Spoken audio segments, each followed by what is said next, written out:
À l'heure où tous les projecteurs de l'actualité sont braqués vers l'Iran et le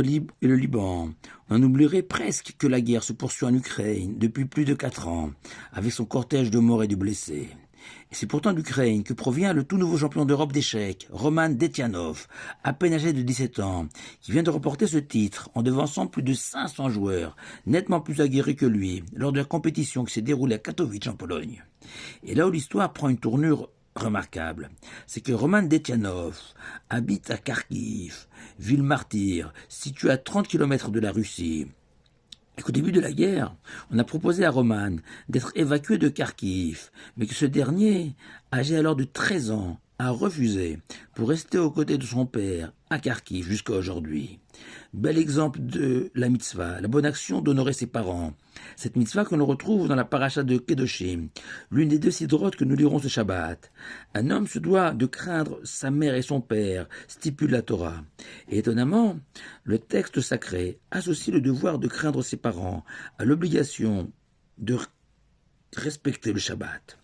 Et les sages dans le Talmud expliquent que cette association étonnante entre le Shabbat et le respect des parents vient fixer le périmètre du devoir d'honorer ses parents, le limiter.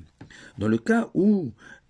les parents demandent à leur enfant de profaner le Shabbat pour eux, d'aller acheter du pain par exemple en ce jour sacré,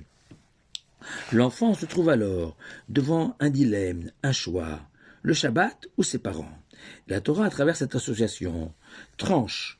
et enjoint à l'enfant de désobéir à ses parents. Et le Talmud justifie ainsi cette désobéissance par le fait que des parents juifs sont aussi soumis aux ordres de Dieu et que malgré leur qualité de parents, ils n'en sont pas moins eux aussi des créatures divines tenues de respecter leur Créateur. De la même manière qu'il est évident à nous tous qu'un enfant ne peut se mettre hors la loi civile, et ce même à la demande de ses parents, car l'enfant, comme les parents, sont des citoyens soumis aux lois du pays.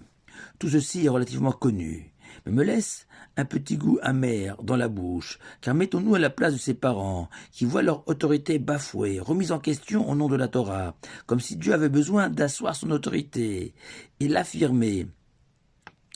et s'opposer frontalement aux parents et exiger des enfants qui leur désobéissent. À moins de se souvenir de ce vieux slogan de mai 68, l'obéissance commence par la conscience et la conscience par la désobéissance, signifiant que pour choisir le bien, l'homme se doit de se forger une conscience, un idéal, nourrir un rêve, une ambition, mais que cette conscience se bâtit d'abord et avant tout sur une capacité à distinguer le bien du mal, le vrai du faux, un tableau original de sa copie, et que respecter le Shabbat n'est pas le caprice d'un enfant, une illusion ou une tradition antique et désuète. Non, le Shabbat est le poumon du peuple d'Israël, qui chaque semaine oxygène spirituellement un juif, qui toute la semaine, pris dans les soucis du quotidien, oublie de prier, d'étudier la Torah, ne prend pas la peine d'échanger, de dialoguer avec sa famille, ou même s'il prie, c'est de manière bâclée, mécanique. Et s'il étudie, c'est souvent avec un smartphone dans la poche, ce perturbateur capable de sonner ou vibrer à chaque instant. Mais percevoir le Shabbat ainsi, comme le plus beau jour de la semaine, n'est pas le lot du juif lambda, qui voit plutôt le Shabbat comme le jour de tous les interdits, mais bien la perception d'une élite, de ces personnes dotées d'une âme qui respire, qui vibre, pas seulement pour les futilités de ce monde, et qu'il est évident que la plus grande fierté, la plus grande joie pour des parents attachés à la Torah, est de constater que leurs enfants sont des amoureux du Shabbat, et même des parents moins conscients de l'importance du Shabbat, de ce qu'il peut apporter à chacun d'entre nous, devraient eux aussi se réjouir que leur progéniture, elle, a découvert l'infinie grandeur du Shabbat, véritable sentinelle du peuple juif, comme des parents ayant arrêté leurs études après le bac, s'émerveillent de leur enfant, capable de poursuivre des hautes études, et que de lors, pour un enfant, refuser de profaner le Shabbat pour respecter l'ordre de ses parents, ce refus constitue en fait la plus belle des marques d'honneur pour son père ou sa mère. car précisons bien, le cas évoqué par la Torah n'est pas celui d'un parent agonisant, nécessitant le soutien de ses enfants, car évidemment toute la Torah s'efface pour permettre d'aider une personne souffrante, et à plus forte raison quand cette personne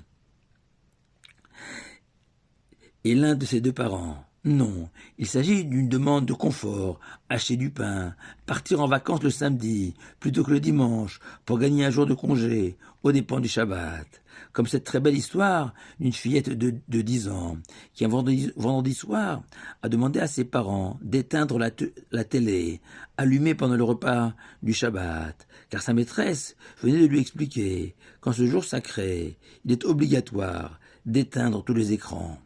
Sauf que ce vendredi soir, la télé diffusait une série qui passionnait les parents de cette petite fille. Et la fillette s'est mise à protester, à se plaindre, au point que les parents se sont énervés et ont envoyé leur fille dans sa chambre. Et eux se sont tranquillement postés devant l'écran pour bien suivre leur émission préférée. Sauf qu'au bout de quelques minutes, la maman a été prise d'un éclair de lucidité et a dit à son mari « Regarde, on est ridicule, on est en train de gâcher un beau repas de Shabbat pour 3 fois rien. » Viens, a-t-elle rajouté à son mari, on va rappeler notre fille et partager un moment en famille si précieux grâce au Shabbat, et ce même si on doit renoncer à notre feuilleton. Alors pour conclure, et pour revenir au jeune Roman Detianov, la Torah promet la longévité aux enfants qui savent honorer leurs parents comme une récompense miroir, car des parents qui se sentent aimés, désirés, utiles, vivent plus longtemps. Alors forcément, on ne peut que souhaiter une belle et longue carrière à notre nouveau champion d'Europe, Roman Detianov de Kharkiv. Shabbat Shalom à vous tous.